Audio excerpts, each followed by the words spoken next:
Now, this statement of Mr. Archibald's represents but part of the truth. Mr. Bliss did have real and great influence with me. I respected him and admired him. I should have paid heed to any request or suggestions he made, would have carefully considered it, and would have earnestly desired to do it, to adopt it, if I honorably could.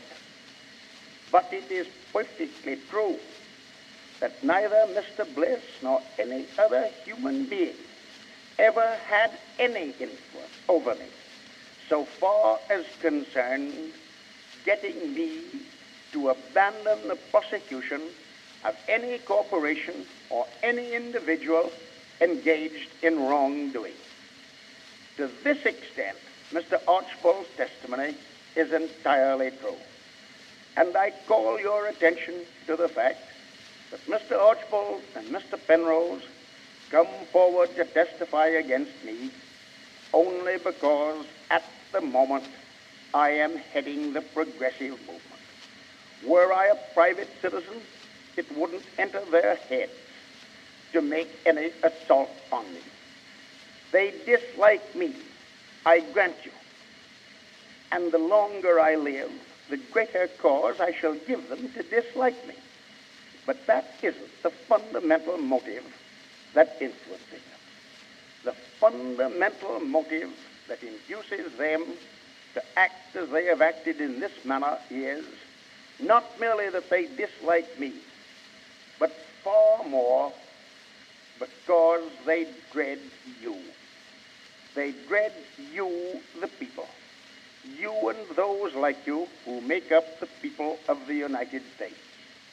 They know that their time has come if once the people obtain real power. We stand for the rights of the people. We stand for the rights of the wage worker. We stand for his right to a living wage.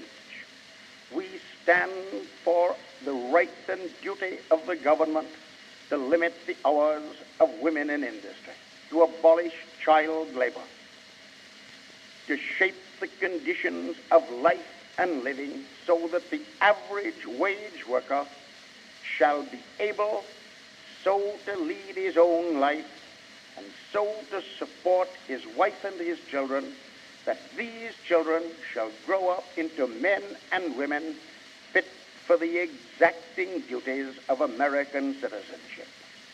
The big trust magnate of the type of Mr. Archibald, the big politician of the old boss type, so well represented by Mr. Penrose, stand against the people.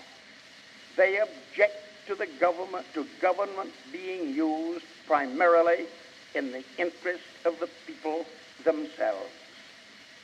Naturally, they will do all they can to break down the only real enemies that they have and the only real champion